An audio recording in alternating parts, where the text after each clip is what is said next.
Hey, hello everyone out there. Good evening, good evening, good evening. I am Hannah Hassan. And I am Sade Hassan, and together we are Epic Tribe. I'd like to welcome you to the storytelling portion of A Dinner Date with Charlotte. And this entire event was meant to be dinner and a show, and this is the show portion of the night. Yes, so this is the dinner portion, well, the show portion of the night. It is dinner and a show, but also it's much bigger than that. Tonight's event kicks off Welcoming Week in America. Welcoming Week is a national effort that's been going on for many years now. It's a week of events and programming that celebrates the rich diversity of our city. And it's all about creating the kind of home where everyone feels safe and everyone feels like they belong and everyone feels welcome. That's absolutely right, Hannah. And the added extension of that is that this year in Charlotte, the city of Charlotte and the Arts and Science Council decided that they really wanted to focus on the culture, specifically the creative culture that makes Charlotte and Mecklenburg County thrive. And so they also wanted to honor some of those the very interesting times that we find ourselves in, and wanted to promote events that had a social distancing component as part of the program. Right, and that's where Epic Tribe came in.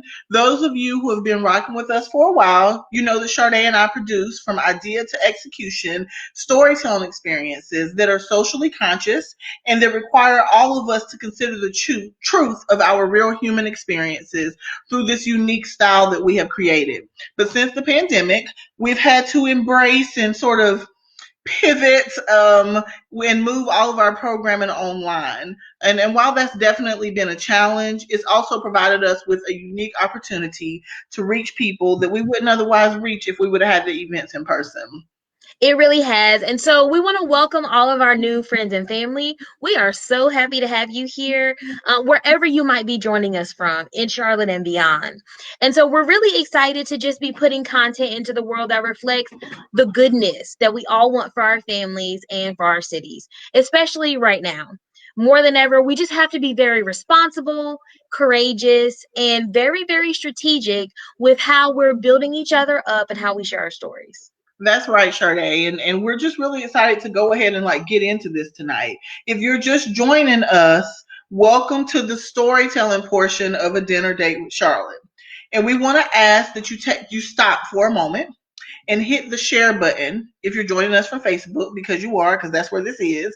We want to make sure that we spread this amazing show. And, you know, we know what you're about to experience, but we want you to like let your friends and followers know too. So if you hit the share button, and if you don't mind, write a quick blurb with that. Like, don't just hit share, and then maybe put something like, it's hashtag welcome to Week in America, and the show's going to be great. It's up to you, whatever you want to put. But take a second, hit the share button, and then we're going to get into it, okay? So the first part of tonight was about celebrating the culture that exists in our culture through a dinner party. A shared dinner date. Yes, a dinner date, and we asked people to do a little research.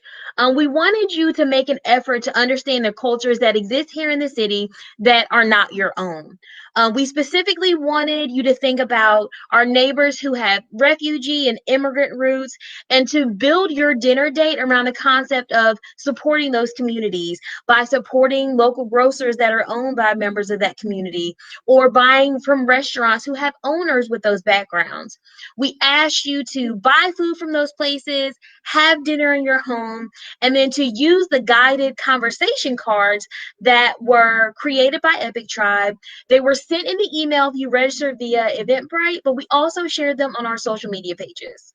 Yes, our social media, Instagram and Facebook, we are Epic, EPOCH Tribe, TRIBE. Please make sure to like and follow us. We want to throw that in there so that you know you'll know about future events and things that we have going on. And if for whatever reason for your dinner tonight, if you haven't already eaten, if you're going to eat after this, or you plan on doing this again later on this week, we have posted the conversation cards there on those pages, and also in the event if you registered on Facebook, and use those cards to have some meaningful conversations with your family. Okay. And so we're hopeful also that you've already indulged in some really good dinner that requires you to venture outside of your normal, burger and fries or your bowl or whatever it is that you eat. Yep, some new flavors. Right. Yeah, I know that we did, Sade. We got La Shish Kebab. They have Middle Eastern cuisine and it is so good. Yeah, Lashish Kebab is really good. And I know that they've been facing some challenges. There's a lot of restaurants that, due to safer at home orders and social distancing, have really been hurt. And so we can't afford to lose these types of restaurants. Not only is their food amazing, but they're part of the tapestry, part of what makes the culture of the city of Charlotte so great. Yes. So, friends, family, let's make an effort this week to buy Immigrant to support the grocery stores and restaurants that we've listed on our social media and all the others that you know about. There are so many others. And not just this week, we're Mhm. challenging you to do this every week.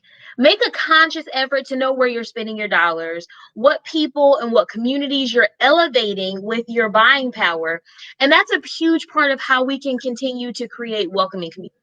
Right. And another part is through supporting the organizations that are doing the work of home. Tonight is in partnership with Our Bridge for Kids.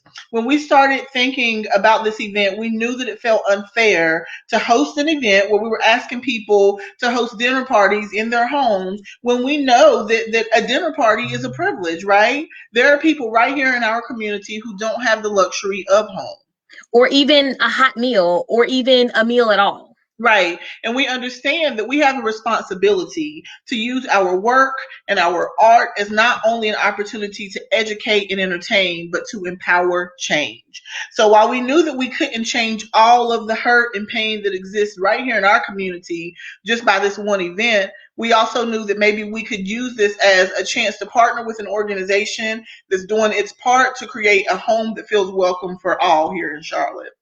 So we reached out to Our Bridge for Kids, and what they usually do is provide various different services, things like after school tutoring, healthy snacks for families and children who are connected to refugees and immigrants. But just like everybody else, when our world got turned upside down by COVID, they had to change the way that they were interacting with those communities. So they surveyed a bunch of their families that they work with, and they found out really quickly that one of the greatest needs that people had was food. By far is a huge need in the community right now, and so they went to work right away with providing not just meals but culturally relevant meals to those families in the Charlotte community, and they have served over 130,000, I think, meals since COVID first began to impact in North Carolina. Yeah, they've been killing it. Like, I'm so excited that they're our partner for this. And tonight, y'all, we're going to give you the opportunity to support their work and to support the families and provide food for some of those in our community who need it the most. So stick with us throughout the show. This is not a long show at all, but we're going to give you, towards the end, the opportunity to support. And that is probably the part that I'm most excited about. But also, I'm really excited to get this show started.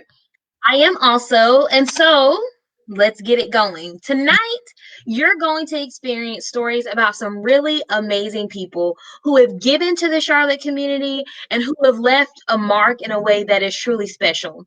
Hannah has interviewed these folks from the community who have immigrated here to Charlotte at some point in their lives. She has rewritten those stories for the stage, and we have volunteer storytellers who will be sharing them tonight. And as always, no one that you see will be sharing their own story. Yes, let me repeat that. Nobody is sharing their own story. We use storytellers. So anybody who has followed Epic Tribe before knows that we have this sort of process that's called mirroring, meaning people share stories with us, we write them for the stage, and then volunteers share them at our live events. We do that to provide a really strong level of anonymity and respect to the people who share oftentimes really delicate stories with us. We don't feel that it's important to share the names or the photos of the people whose stories they are because we feel that you're listening to the stories to not only find the connection, but also to find where we're different. because that's part of what this is too, right? I will say that tonight is a little bit different in that you will see some of the folks who the stories are attached to after the storytellers share them. You'll see maybe the names of their organizations and things of that nature in case you want to follow them and follow up with them. So we'd like to thank all of our storytellers in advance before we get started. And it's getting to be that time, y'all. If you haven't already, please share the event on your page. Make sure that you give a little blurb or something to go with it to let people know why you're excited about what we're doing here tonight. And now it's time to sit back and enjoy all of the stories from our amazing neighbors whose lives and homes are testament to how important it is that we all feel welcome. Yes, and before we get started, I just want to say the thing that I tell people all the time: we are virtual, and we have done everything we can up until this point to, do what we can with being live. But stuff happens sometimes. We're not speaking that over this event, but in case it does, still rock with us, hold tight, and we'll come back if we need to. Okay. Either way, we're really excited and good to go. Sade, are you ready? I'm super ready. Okay, I'm ready too. I'm going to take your face away. And you guys, welcome to A Dinner Date with Charlotte, the storytelling portion. Please enjoy, please share, and feel free to make comments and stuff as well. All right? See y'all soon.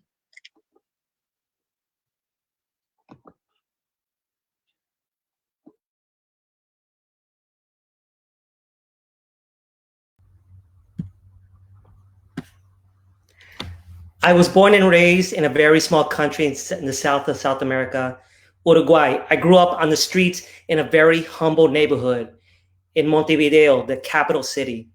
Very humble. And all the kids wanted to do was kick the soccer ball. And I don't have a degree. I left high school at the age of 16. I just wanted to play soccer. And I seen in a soccer a way that I could help my family and pursue my dreams. I didn't come from a family with strong educational background. My mom didn't finish high school. My father didn't finish elementary school. We didn't have an education, but it was a good childhood. It was full of love, and I had joy. Every day I played soccer. The streets were dangerous, but soccer gave me a way to survive. It was the thing that gave me structure and kept me safe. My father would tell me the school would teach you the academics of life. The streets would teach you the reality of life. But it was the ball, the soccer ball, that would change my life. At 19 or 20-year old, the ball gave me the opportunity to play football in my country. Soccer is football in my country. I played on different local teams, and then I had the opportunity to move to Colombia, South America, and then El Salvador in Central America. And then finally, the invitation came in 97 to play for a club in the United States. I came to the US and arrived in the airport in New York. I'll always remember the day because I never saw snow before in my life. Going from this very hot and humid space to now see snow, it was very different. And I was there to play soccer. While I was there, I met my wife and eventually had children.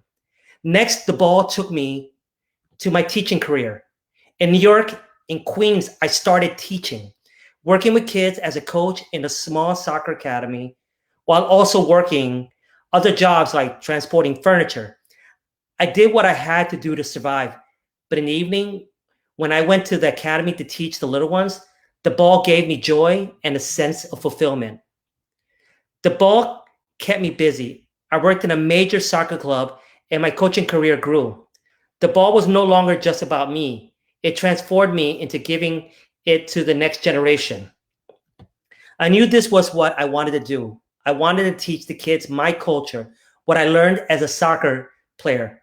I wanted to teach them my field philosophy. My philosophy is to let the soccer ball be a tool of opportunity and education. It's more than what I can just do in the game. It's what I can do to change my life.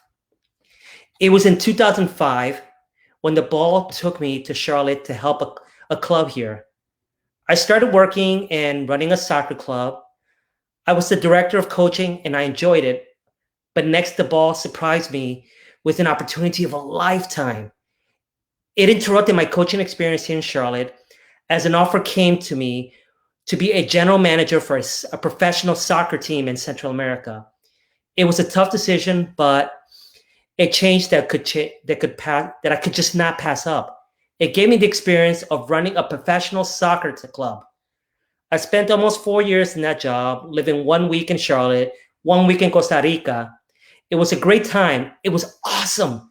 The ball took me around to places I never thought I would see, from China to Slovakia to Austria.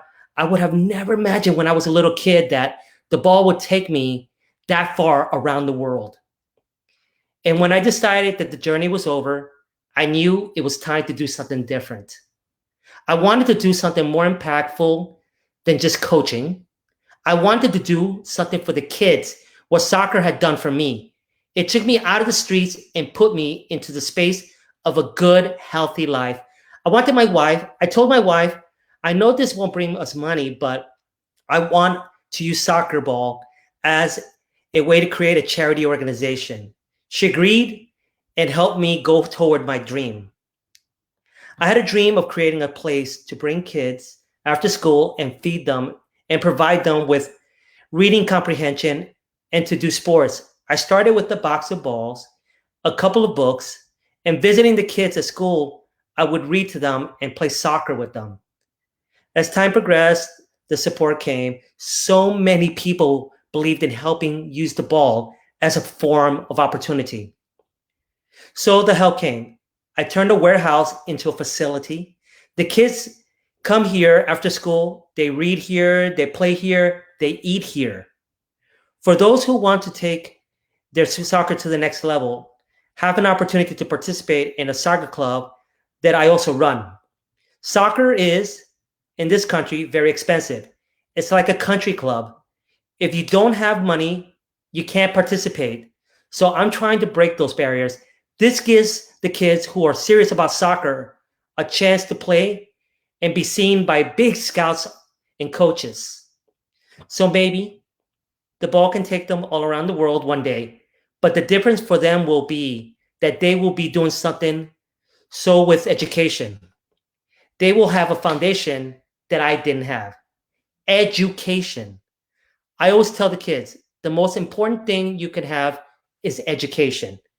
No one can take that from you.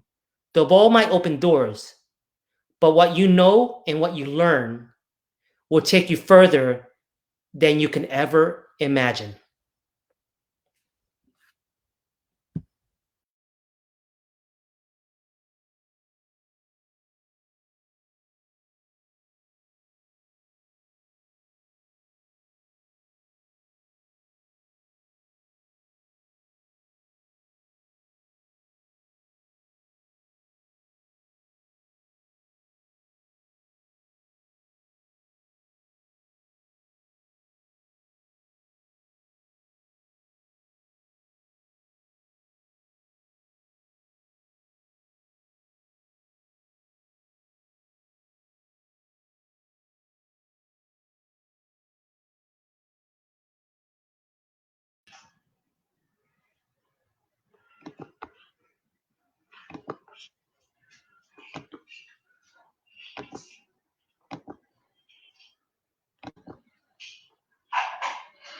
When you think about your favorite meal or a special dinner that you've had with those that you love, when you think about the customs and traditions that make you feel like part of a family or community, what feelings come to mind? Joy, comfort, ease, satisfaction, love, a hot meal, a moment with family, memories created around tables, food that has been made with heart and soul. These are the things that make life joyous and interesting and safe and free. And those are the kinds of feelings that she lived her life creating. Those are the moments that she built for her friends and family and for complete strangers. She was the epitome of joy and comfort and satisfaction and love. She was the living example of creating the memories that made others feel needed and safe and a sense of belonging for me and my siblings and her beloved husband and her friends and those in the community and strangers. She was more than a typical human. She was home. Ami is mother in Urdu. She was born in January in Pakistan, and that's where she was raised and went to school and to college. It's where she met her love, my father, and where they got married and lived until they moved to the United States in the 80s. Queens, New York was her first home away from home. The next stop on her destination would be Charlotte. She fell in love with the city when she visited her best friend here. Ami loved Charlotte for its fresh air, green trees, and clear sky. Ami loved Charlotte for its diverse people. Ami loved people, and people loved Ami. There is a moment that my sister has shared with me that I never knew happened. But hearing it now, after she's passed, it brings me so much comfort. It's such a reminder of who she was and of the many things that she valued. And it really is just so Ami. She was out shopping one day with my sister at the halal meat market when she noticed a young couple that looked like they were having trouble navigating the store.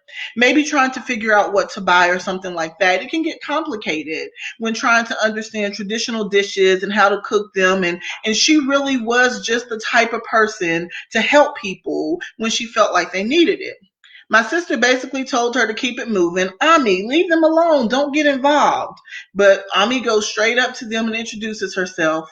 She let them know that she didn't recognize them, and essentially she just wanted to meet them and see if she could help them out in any way.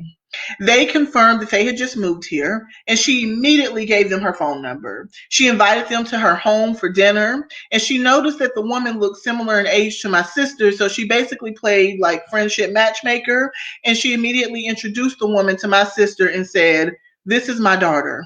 I have two other daughters, and you can be my fourth daughter. If you need anything, let me know." She gave them information about the mosque and other things in Charlotte. She was like her very own welcome wagon, and this was just the type of thing that she did. Surprisingly, the couple actually showed up for dinner at our family home one day. Ami invited the entire family over, and she made a magnificent meal.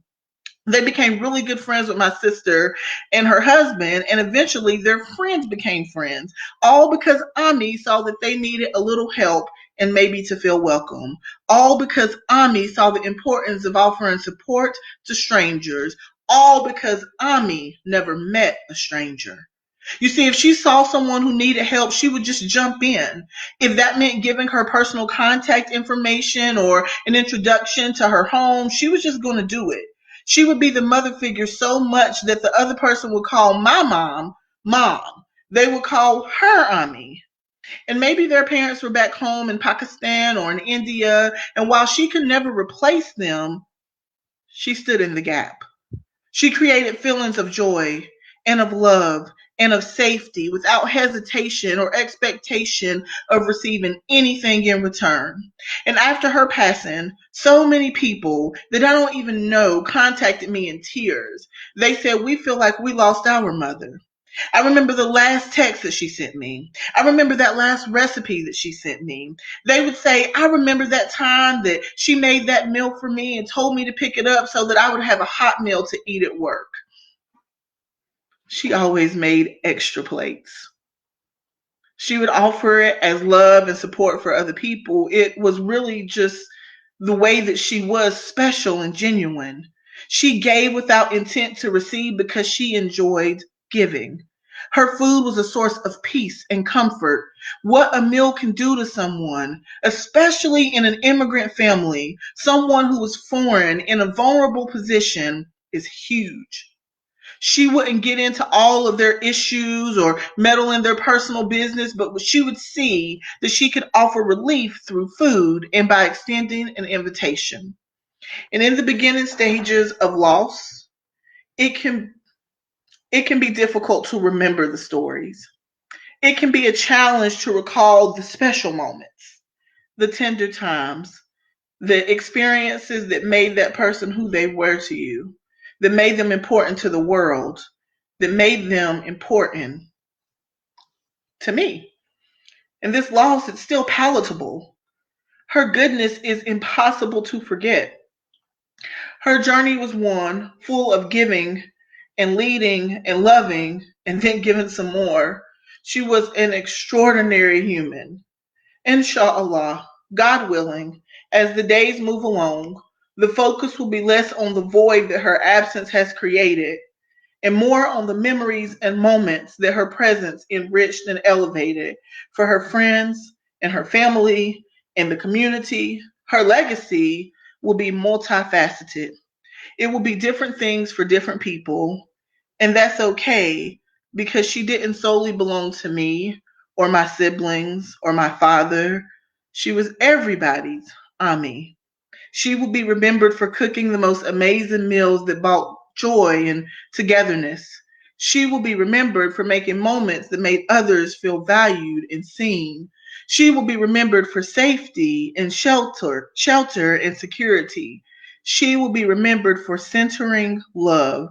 She will be remembered for opening up her heart and opening up her home. Ami was home.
Home is here in America.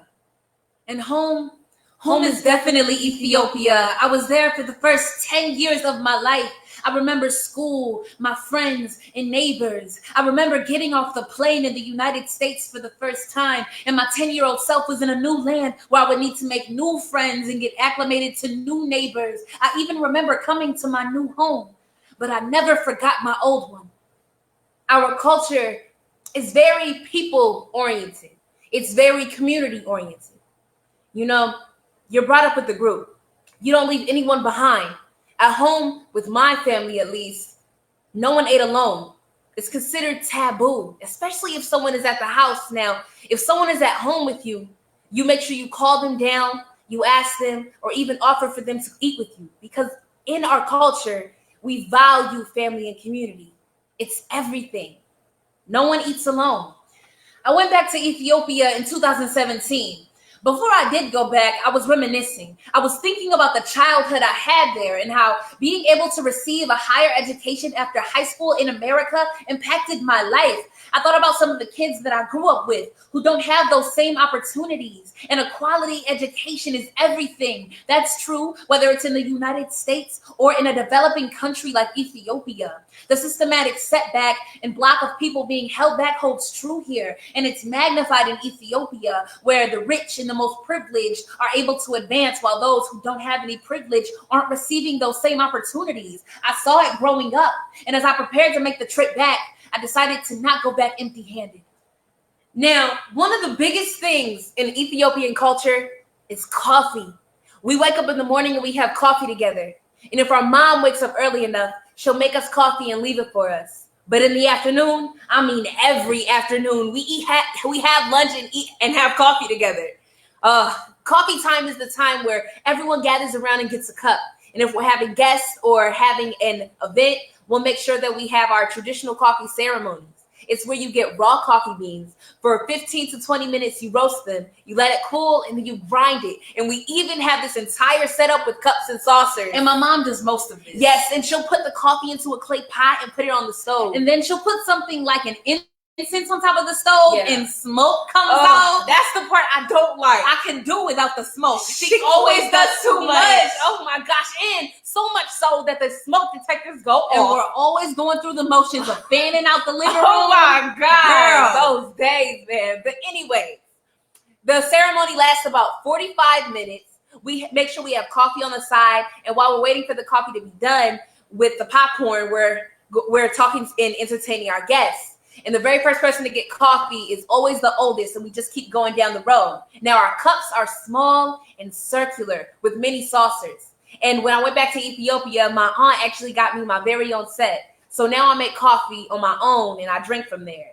It's a daily habit for me to connect to my family. It can be easy to forget about your culture. Indeed. That's why I love the fact that I do it every day, because it reminds me of my history and of my past. I was a college student and didn't think I would be able to raise much, but I decided to start a GoFundMe. I asked my professors, peers, and people back home in Charlotte to donate so that we could provide school supplies for kids. I was able to raise about $2,000 in just 1 month.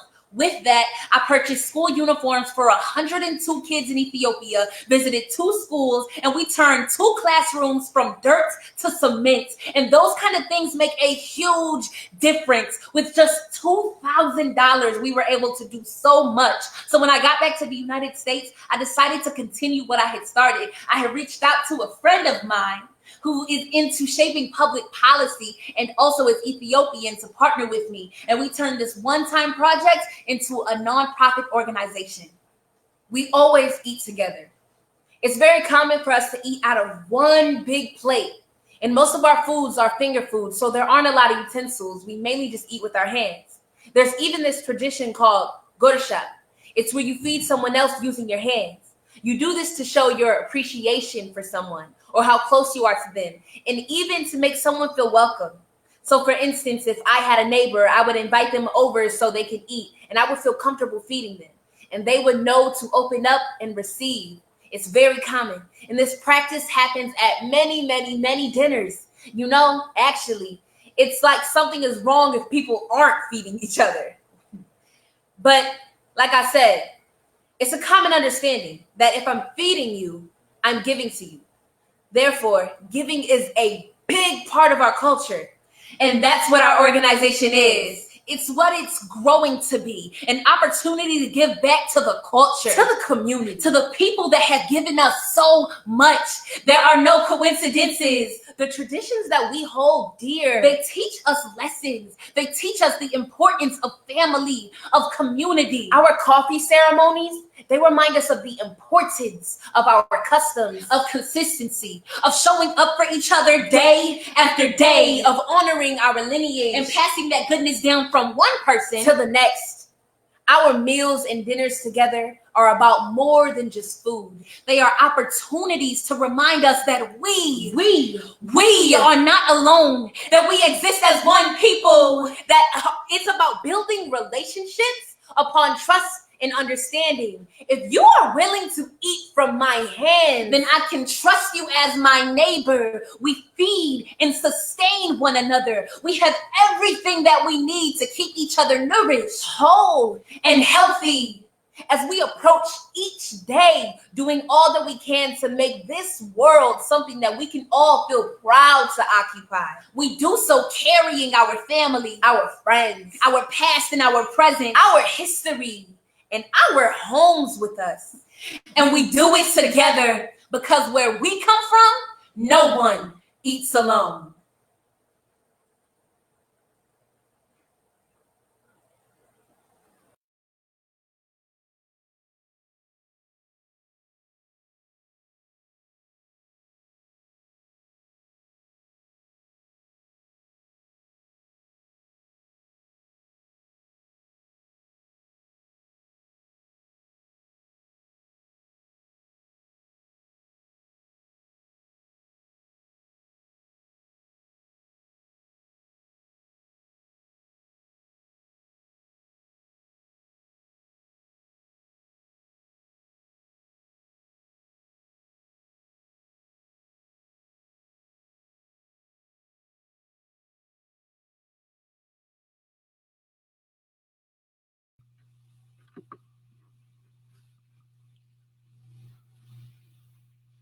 He is Syrian, a young man studying geography in college. Then the civil war started, and he was arrested by the regime there, arrested while going to deliver food to people who were there, and tortured for 30 days. And he can't talk too much in detail about the torture. It's just too painful to dredge up all those memories. But after the 30 days of torture, when he was allowed to leave, he was completely quadriplegic. The doctors in Syria advised him to go to Jordan. There were no good options for safe healthcare for a doctor or even physical therapy in Syria. So he went to Jordan with his sister and his brother and his mom. His mom took care of him and did all that she could to keep him safe and to try to return him to a life that was normal. It was after 2 years of visiting doctors and attending very basic physical therapy that the call came in. It was the call that gave him an opportunity to go to the United States. He told them that he was not able to walk and he was in a wheelchair, and the organization explained that was why they were trying to help him. Maybe he could get quality health care and find a way to heal in the United States. It took 3 years of interviews, providing medical records, and sometimes begging taxis to help get from one place to another to prepare paperwork. There were times when there was no transportation, so his mom would push him in the wheelchair for 3 years, going from interview to interview, persevering through it all to get to the United States, to have a chance. A small opportunity to obtain the kind of health care that can help change his quality of life. After all the waiting and paperwork and interviews, he was approved to come into a city that he had never been to before, Charlotte, North Carolina. When he and his mom got here, there was no apartment complex that would rent directly to them with no credit background, but the organization that received them when they came here connected them to American friends. And his American friends helped him get an apartment that would accommodate his special needs. His American friends would take him to eat and try new places in Charlotte. And when they learned that he needed special meats, halal meat, for all of his meals, they found halal restaurants to take him to.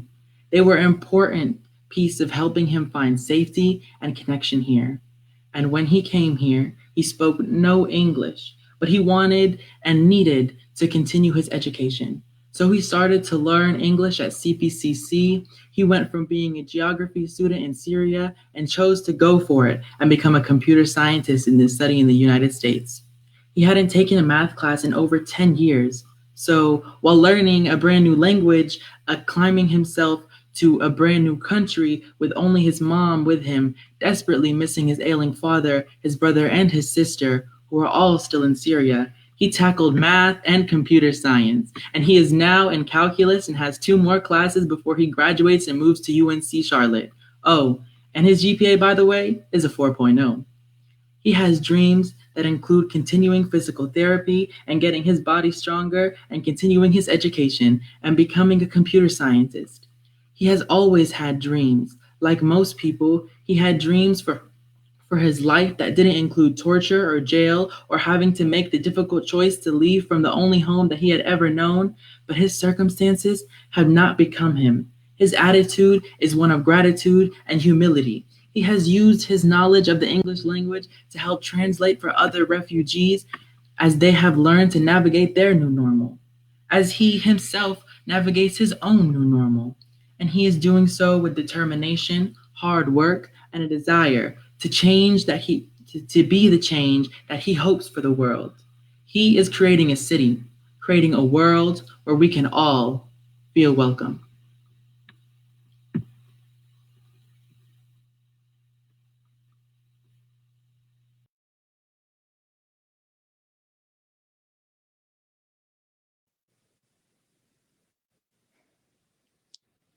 I am the middle child of 3 kids. I have an older brother and younger sister. I was born in Buenos Aires in Argentina. We had no financial stability growing up. My dad worked in a factory and my mom stayed at home. That's how it was back then in Argentina. The mom stayed home and took care of the kids. But when they divorced, she left and was essentially left to care for us 3 on her own. As a single mother without a high school diploma, who had only been a stay-at-home mom, she had to start working. And I, as the middle child, became the head of household. That meant at 13, I found a job, I took my sister to the doctor, and I cooked for my older brother. Maybe now, part of the reason that I'm a feminist now is because I had to serve my brother growing up, because he was the man in the family. Crazy. My mom worked 3 jobs, went back to school, got her diploma, and then went to community college and became a nurse, all while raising us 3. It was tough, but I knew very, very young that I wanted to travel and to get the hell out of there. I knew I wanted to go, but I didn't have a plan. I wanted to be a pilot, and not just any pilot, but I wanted to fly like jets. When I realized that that was not in the cards for me, I started learning English and Italian and Portuguese. I decided to be a flight attendant. I was always the one who was attracted to other cultures and to social justice. Always the left-leaning one in my friendship groups. Always the one challenging the teachers. No, Christopher Columbus did not discover America. I was that girl. I was not at all a model student, ever. My mother got so mad because I was always getting in trouble.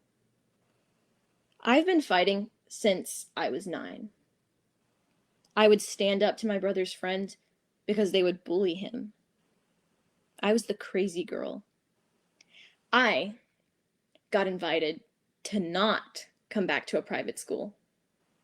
I was the troublemaker, and I questioned everything. I preferred the public school that she sent me to anyway. I started college to study marketing, but had to drop out to help take care of my sister and my brother. Went back and focused on language. I took the English classes and the Portuguese and Italian. I was working as a waitress in this very classy area of downtown Buenos Aires. And one day, everything changed. I was walking from the train station to the coffee shop, and this guy hands me a flyer that says, "Do you want to live and work in the United States for a year?" I said, "Why not?" And I went to work and called about it. It was a legit opportunity. An au pair program. It might sound crazy to some people, but this was a time when Argentina was in one of the most horrible economic crises in history. There was no opportunity. I had to go. When I told my mom and my boyfriend, they laughed at me. But I was like, F you, I'm going. I started the process, and 4 months later, I was on a plane to the United States. I am still Gonzo, and I had a path to follow.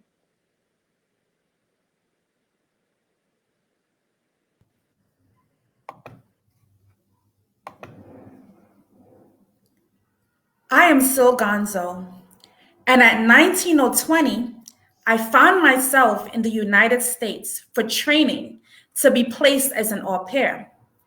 The training was with girls from all over the world in Connecticut. Part of it was sensitivity training.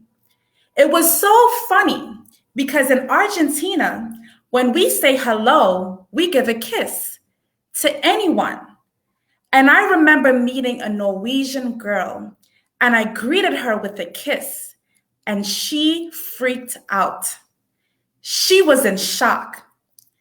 That was the first 5 minutes of my arrival. And I had a lot to learn. The family that I chose and that chose me lived in Morrisville. I remember someone on the plane asking the girls where they were going. They were like, "I'm going to San Diego. I'm going to Chicago. I'm going to New York." And I said, "I'm going to Charlotte." and he looked at me like I was so crazy. It was a moment where I really regretted my decision. Like maybe I made a bad choice. I want to go home. But I followed my path and went to Morrisville. We were taught in au pair training that when you were matched with a family, that they become like your family, and that they will treat you with care and love when you were in their home. That was not my experience with this family. I got to their huge mansion with the lake in the backyard. The house was like a castle. It was shocking to see the wealth. They had more space and bedrooms than they can use. I mean, they had a room just for kids' toys, the one that they didn't use. But they housed me out in the back in a shack. It was in the middle of the woods. It was a room that has been used for people who built their house to sleep in. It was a little shack with a tiny kitchen and bath. There was no TV. I didn't have a phone or computer. They gave me an AM/FM radio. I couldn't sleep because I can see the eyes of the deer outside.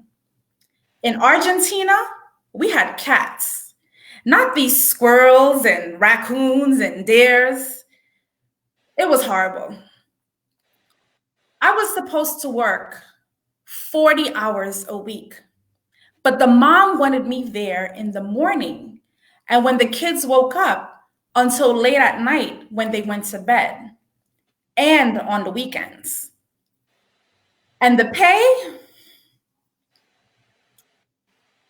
they paid us $140 a week to take care of 2 kids.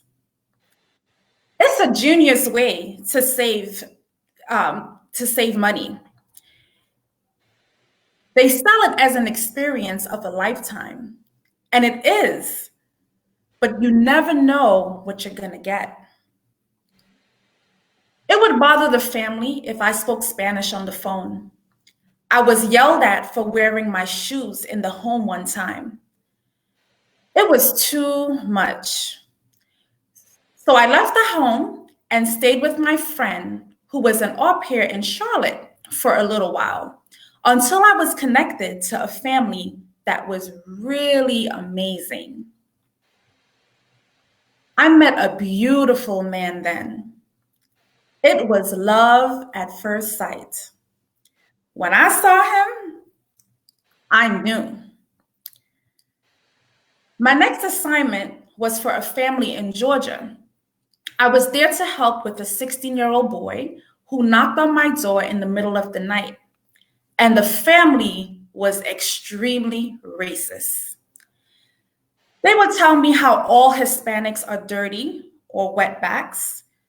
The parents and the kids would talk that way. It was just bad. Horrible. Horrible. So I couldn't take that neither. I called the guy, the one who I just knew was the one. I said, I've got an option for 1 plane ticket. Am I going back to Argentina?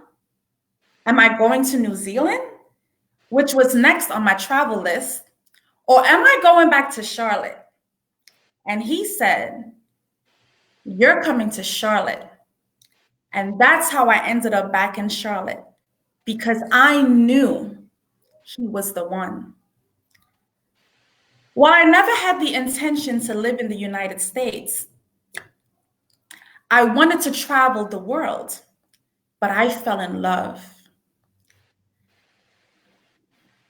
And when you know, you know.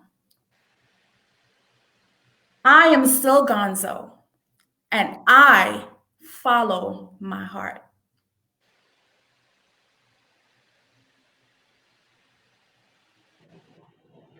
I am Sil Ganso. And not only did I fall in love with my husband, but I fell in love with Charlotte. I was shocked by the cultural diversity. And I've always loved that. I was a nanny for a long time. I was an X-ray tech for a long time. Then, after I had my daughter, I stayed home with her for about 5 months. But I'm not at all the stay-at-home mom type. So I wanted to find a job. I saw an ad in Craigslist. This tutoring company was looking for a person who spoke Spanish to help with their programming in schools. Back then, there was a federal program called Supplemental Educational Services that was created under Bush under No Child Left Behind Act.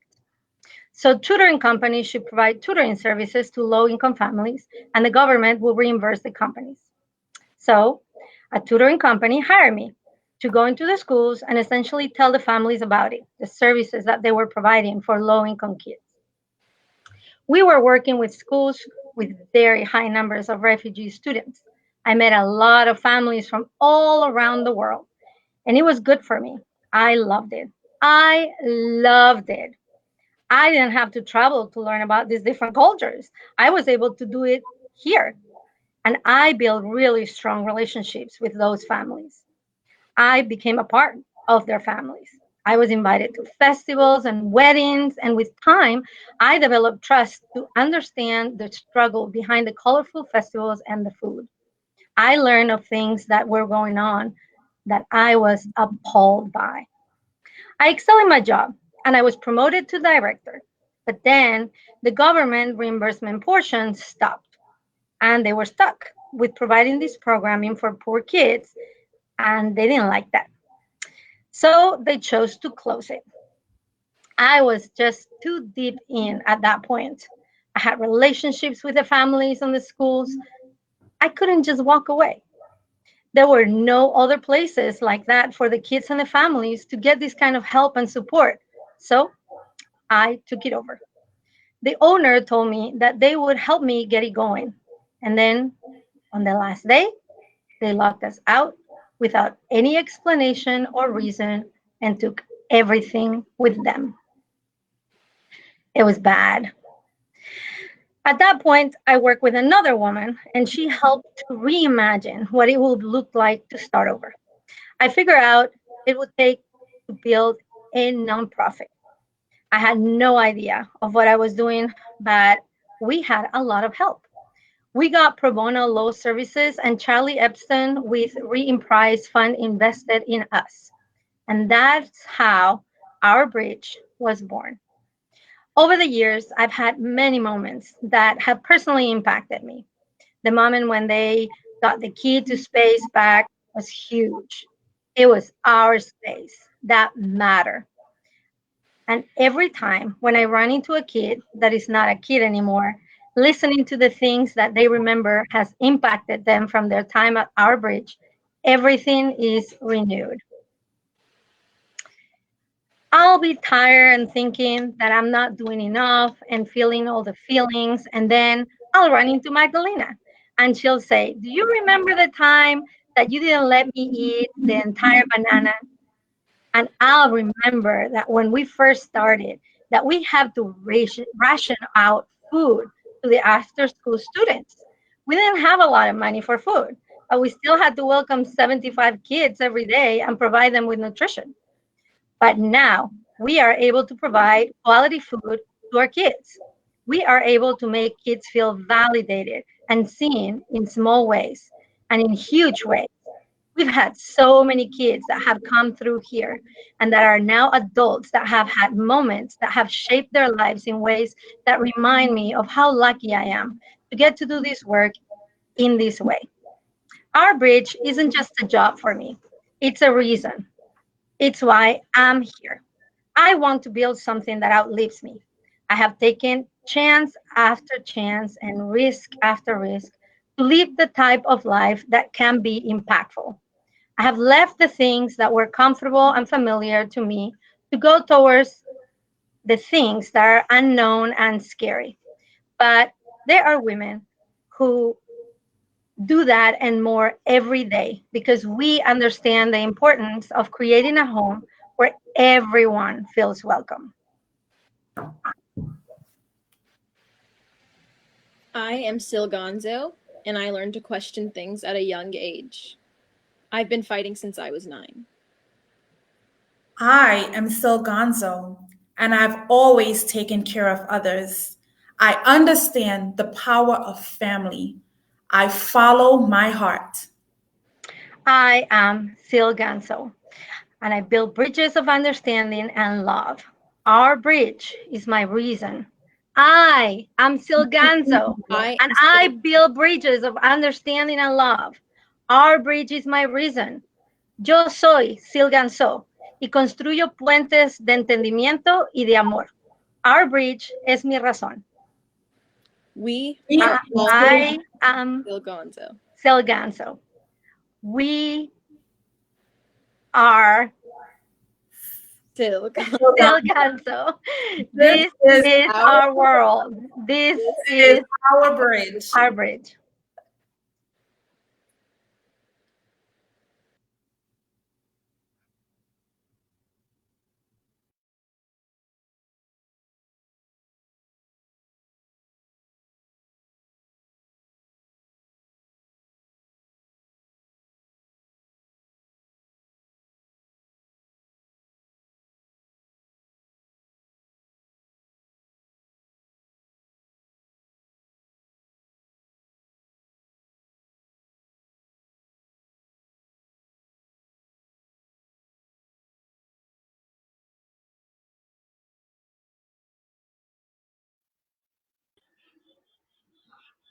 We have heard some absolutely amazing stories tonight.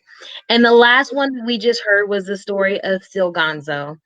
Sil is what you have to consider a frontline leader. She does not do this work for the spotlight, but we wanted to bring her story to the forefront by sharing her story, and we wanted to elevate and honor her work.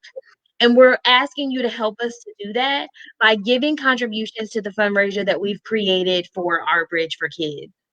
It's important for you to understand just how impactful every single dollar is. For every $100 that we raise, we're able to provide 25 dinners. That is usually somewhere in the range of 5 to 6 families. For every $30 that we're able to have donated, Our Bridge for Kids is able to purchase 3 days worth of culturally appropriate groceries for a family of 4. And that culturally appropriate part is important. I and so many of us are fortunate to have our choice, to have the ability to choose what we eat, what we like, and what we don't like.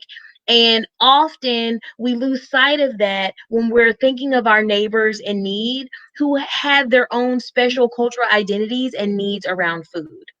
The funds that we are gathering will be directly reinvested in the Charlotte community through Our Bridge for Kids.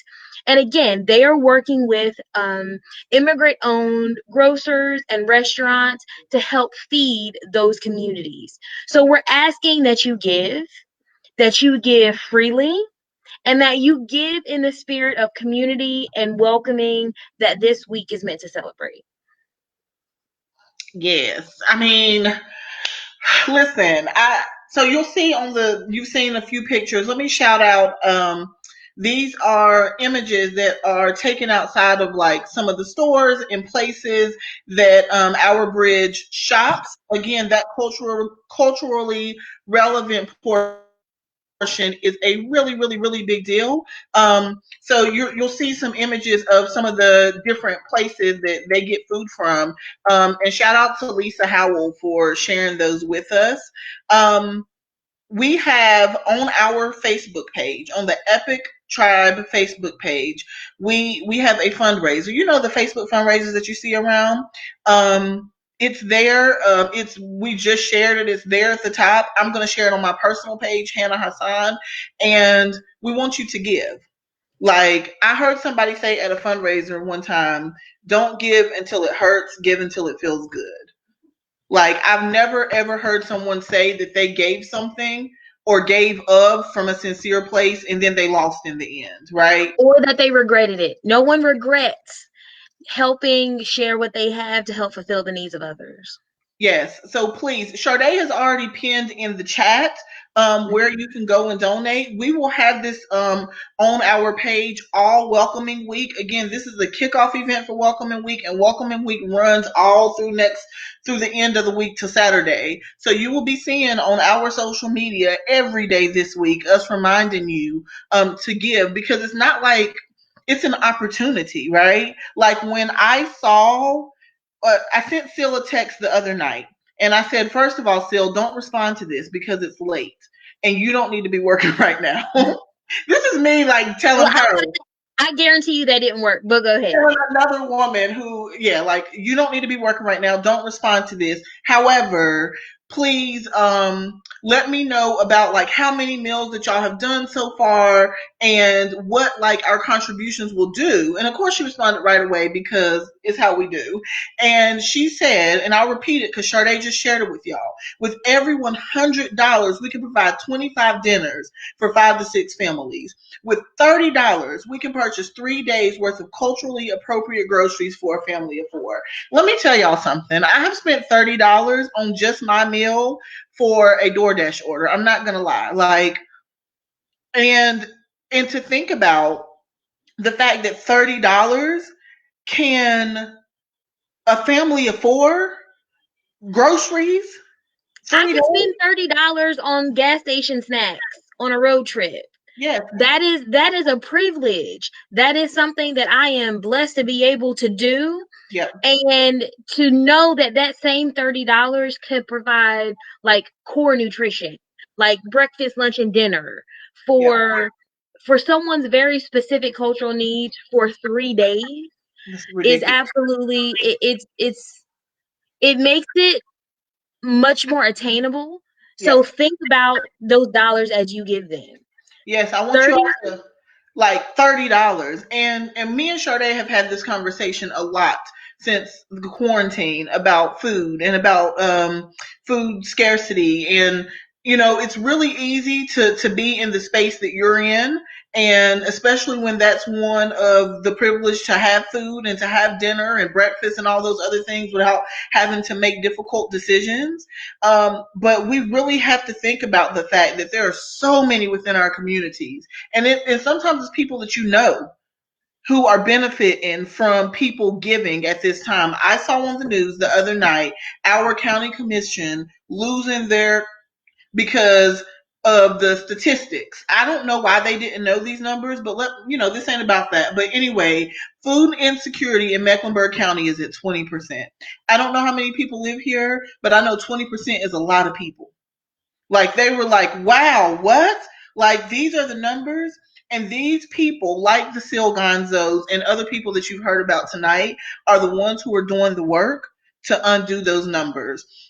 Please give. We have on our page a fundraiser where we're asking you to give. We're trying to raise X amount of dollars, but we want to exceed that. So we'll be asking you to think about the stories that you heard tonight. Think about the storytellers who gave and inspired you. Think about all the people who are behind those stories that we had the benefit of interviewing, and give in their name or give in the name of one of your loved ones who's no longer with us.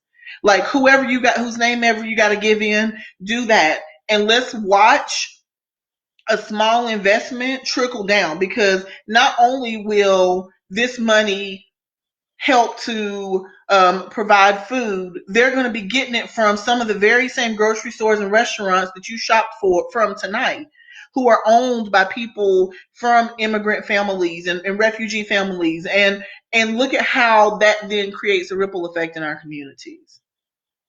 Absolutely. So like we said, give. You have all week to contribute to the fundraiser and help us to continue to celebrate Welcoming Week. We thank you so much for being here with us tonight. We heard some amazing stories. We appreciate your support. Please don't ever forget to, Hannah mentioned earlier, like our social media pages. We're on Instagram and Facebook, Yes. EPOCHTRIBE on both.